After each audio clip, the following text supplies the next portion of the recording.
मेरी उम्र 35 साल है और मैं एटीएम मशीन ठीक करने का काम करता हूँ। वैसे तो मेरी प्राइवेट नौकरी है, लेकिन मैं हर तरह के बैंकों के एटीएम ठीक करता हूँ, चाहे वो सरकारी बैंक हो या प्राइवेट। मेरी शादी हुए भी 5 साल हो चुके हैं। वैसे तो मेरी पूजा पाठ में ज्यादा आस्था नहीं है, लेकिन फिर भी कभी कभार भगवान को याद कर ही लिया करता हूँ। मेरी ड्यूटी ज्यादातर दिन में होती है, लेकिन कभी कभी रात में अगर कोई मशीन खराब हो जाए तो उसको ठीक करने भी रात में ही जाना पड़ता है। इसी काम के चक्कर में मुझे एक रात अपने सीनियर का फोन आया कि एक मशीन ठीक करने जाना है शहर के बाहर वाले इलाके में। तो मैंने अपनी बाइक उठाई और उस जगह निकल पड़ा जहाँ वो एटीएम था। आमतौर पर अगर रात में किसी मशीन को ठीक करने जाना होता है तो हम हमेशा 2 लोग जाते हैं मशीन ठीक करने, लेकिन इत्तेफाक की बात है कि उस दिन मेरा साथी नहीं आ पाया और मुझे अकेले ही उस मशीन को ठीक करने जाना पड़ा। रात के करीब 12:30 बजे थे। जिस जगह वो एटीएम मशीन थी वो बहुत सुनसान जगह थी, जो कि नॉर्मली नहीं होता। नॉर्मली एटीएम मशीन ऐसी जगह पर होते हैं जहाँ बहुत भीड़ भाड़ होती है, लेकिन वो इलाका बहुत पिछड़ा हुआ था, इसीलिए ज्यादातर आबादी नहीं थी और कई किलोमीटर में वो अकेला ही एक एटीएम था,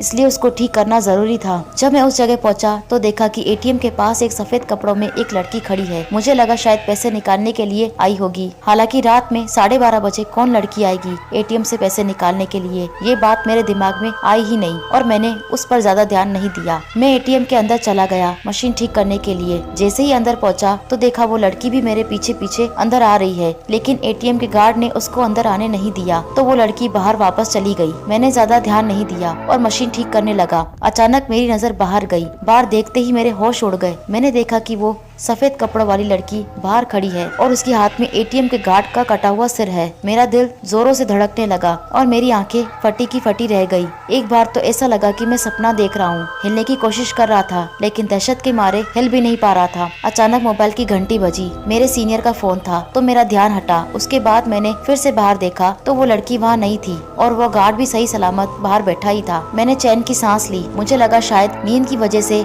मैंने कोई सपना देख लिया होगा। मैं जल्दी से अपना काम खत्म करके बाहर निकला और अपनी बाइक स्टार्ट की। बाइक स्टार्ट करते हुए मैंने फिर से एटीएम की तरफ देखा तो फिर से वही लड़की वही खड़ी थी, हाथ में सिर लटकाए। मैं बुरी तरह से डर गया था, क्योंकि इस बार मुझे यकीन हो गया था कि वो मेरा कोई वहम नहीं है। मैंने जल्दी से बाइक स्टार्ट करी और तेजी से वहाँ से जाने लगा। जब मैं बाइक चला रहा था तो मुझे लगा कि मेरे साथ कोई साया मेरे पीछे बैठा हुआ है। मैं बार बार पीछे मुड़ के देख रहा था, लेकिन मुझे कुछ नहीं दिख रहा था। अचानक एक बड़े से नीम के पेड़ के पास पहुँचते ही मेरी बाइक बंद हो गई। मुझे समझ ही नहीं आ रहा था कि हो क्या रहा है। जैसे ही मोटरसाइकिल रुकी तो मैंने देखा उस पेड़ पर वो लड़की उल्टी लटकी हुई है और उसके हाथ में एक सर है और वो जोर जोर से हंस रही थी मुझे देख के। ये देख के डर के मारे मेरे पैर वहीं जम गए और मैं वहीं गिर गया। वो पेड़ मुझसे करीब 15 फीट दूर था। मैंने देखा उस लड़की ने पेड़ से एक लंबी छलांग मारी और सीधा मेरे ऊपर आकर बैठ गई। मैं जोर जोर से भगवान को याद करने लगा और इसी बीच मैं कब बेहोश हो गया मुझे याद ही नहीं। जब होश आया तो मैं एक हॉस्पिटल में था। पास के ही गांव के लोगों ने मुझे हॉस्पिटल पहुंचाया था।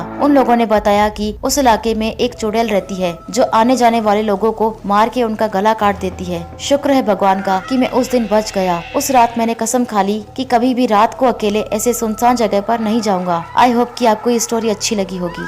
अगर आपके साथ भी कोई रियल हॉरर इंसिडेंट हुआ है जिसे आप मेरे चैनल पर शेयर करना चाहते हैं तो आप अपनी स्टोरी टाइप करके मुझे ईमेल से सेंड कर सकते हैं।